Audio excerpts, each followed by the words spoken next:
What's up guys? Kumusta kayo? It's me again, Joseph Kate. So for today's video guys, let's talk about BDO-initiated credit card.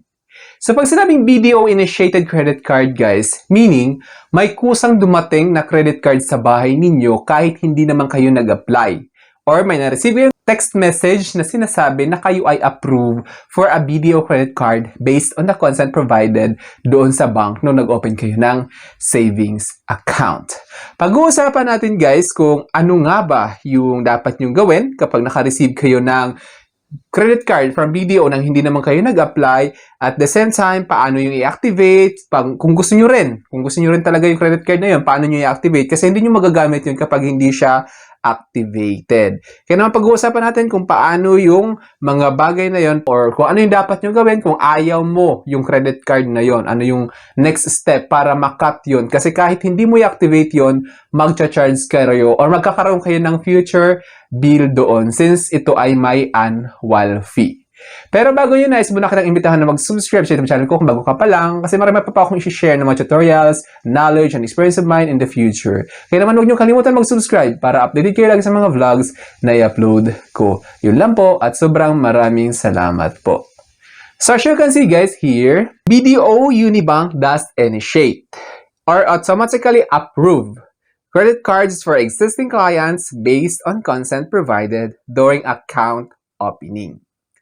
So the moment na, like for example, nag-open kayo ng savings account with BDO, ngayon, ang mangyayari doon is na-sign up ninyo or na-fill out ninyo yung part na kung saan mag-i-initiate sila ng credit card kapag na-reach ninyo or na-meet mo yung requirements para sila ay mag-issue ng credit card sa iyo. Kapag sinabi kasing initiated, kusa silang nagbibigay ng credit card sa mga outstanding or mga clients nila na may magandang cash flow sa account nila.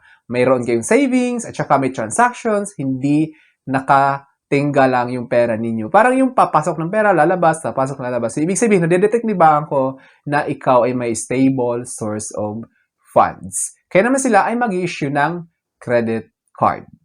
At saka yung credit card na yun, guys, is nakadepende kung ano yung records mo doon. Like, for example, malaking pera yung tinatransact ninyo. So, agad-agad papadalang kayo ng platinum kung yung credit limit is yung evaluated amount na ibibigay sa inyong credit limit is reach yung required credit limit para bigyan kayo ng platinum, ganyan. Lalo-lalo na kung malalaki yung transaction mo sa bank, sa savings account nyo sa BDO, talagang makikita nila na okay yung financial status mo. Loan applications or previous marketing interactions. These bank-initiated cards are often sent to the clients who maintain good credit standing who have significant cash flow in their accounts. Example, payroll or savings. Tulad ng sabi ko, mag-i-initiate si BDO ng credit card kapag nakikita nilang okay yung cash flow. Like for example, kung ikaw ay may payroll or savings account. Lalo-lalo na yung mga payroll account, di ba? Kapag nakita nila na malalaki yung sahod mo, talagang nag-heart-heart yung mata ni BDO niya. Sinasabi, oh, okay, afford niya yung annual fee na to. Afford niyang bayaran yung amount na to. Kaya naman, i-evaluate nila yung account mo, then, papadalan kanila ng malaking credit limit or bibigyan kanila ng malaking credit limit sa credit card na ipapadala nila sa'yo. At most of the time, kapag qualified kayo for that credit card, platinum agad or Visa signature agad yung ipapadala sa inyo. Which is, yung mga annual fees nag-range sa 5,000, ganyan. Tapos, yung perks and benefits naman niya is talagang ma-enjoy nyo siya. So, ngayon, kung naka-receive kayo ng ganitong text message, guys, kung para malaman nyo na ito ay initiated, makaka-receive kayo ng text message sinasabi, you have been approved for a BDO credit card based on the consent you provided to the bank. An SMS will be sent once your card is for delivery. For inquiries or to update your billing address, please call BDO Contact Center at 8631-8000. Tapos ngayon guys, para malaman nyo lang, bago na yung contact number ni BDO.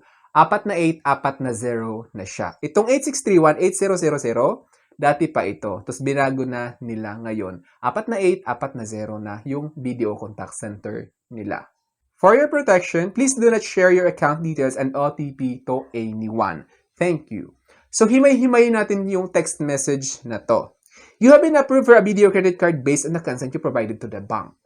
Tulad ng sabi ko kanina, nung nag-open kayo ng savings account, na-fill out ninyo yung side na yon, yung part na yon, para sila ay mag-i-initiate kung makita nilang qualified na kayo for a credit card. An SMS will be sent once your card is for delivery. So kapag okay na siya, out for delivery na, makaka-receive kayo ng notification na yung delivery ng credit card ninyo is on transit na. So kailangan mong mag-antay or kailangan mo na lang antayin doon sa bahay or sa billing address. For inquiries or to update your billing address, ito yung crucial part guys, kailangan mo talagang i-update yung billing address mo sa kanila kung gusto mo rin talaga yung credit card na yon or kahit hindi mo gusto. Para at least ma-receive mo yung credit card na yon. Kasi delikado yon, it contains confidential details. Kaya naman dapat makuha mo yung card na yon para maiwasan mo yung future unauthorized transactions sa account ninyo. Kasi kahit hindi mo yan i-activate guys, mag-charge dyan yung annual fee at kailangan mong bayaran yon. Ganun yung problema. Kaya naman kung ayaw mo, mamaya pag-uusapan natin kung ano yung mong dapat gawin para maiwasan mo yun kung ayaw mo yung credit card na binigay nila. Key details on BDO Bank-initiated credit cards. Approval basis. If you receive a card you didn't directly apply for, it's likely based on your prior consent given to the bank. So, na nag-apply kayo ng savings account na nag-open, na-fill out mo lahat. Sinipag ka mag-fill out. So, na-check mo yung box doon na nag-agree ka sa terms and conditions na kung saan, kapag okay na, qualified ka na, papadalang ka nila ng credit card. Delivery. Cards are generally sent to the registered home address or the address you provided in your bank records. So, doon yan ipapadala sa address ninyo kung ano yung naka-indicate doon nung nag-open kayo ng savings account. Activation. The card is not active upon receipt. It must be activated via SMS by texting activate space first name / middle name / last name / last 4 digits of the card to 225678.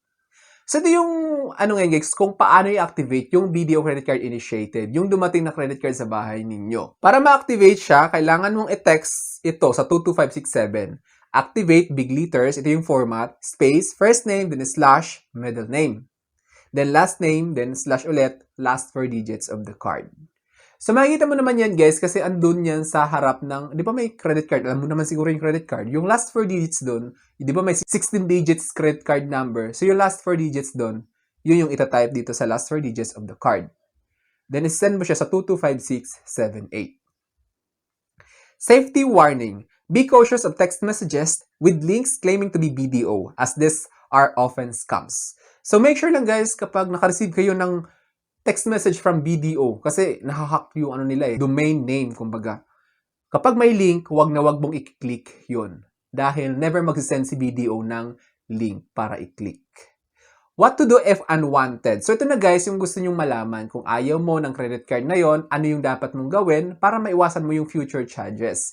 Magugulat na lang kayo, may babayaran na kayo since wala naman kayong credit card. Yun pala, may initiated credit card si BDO. So, ano nga ba yung dapat nyong gawin para maiwasan nyo yun kung ayaw mo yung credit card na yun na binigay ni BDO or pinadala? If you do not want the card, you can call the BDO hotline to cancel it or visit a branch to have it cut. So, kung ayaw mo guys, the best way to do is pumunta kayo sa pinakamalapit na BDO branch or kung wala namang BDO branch, tumawag kayo sa BDO Contact Center, which is yung 4 na 8, 4 na 0.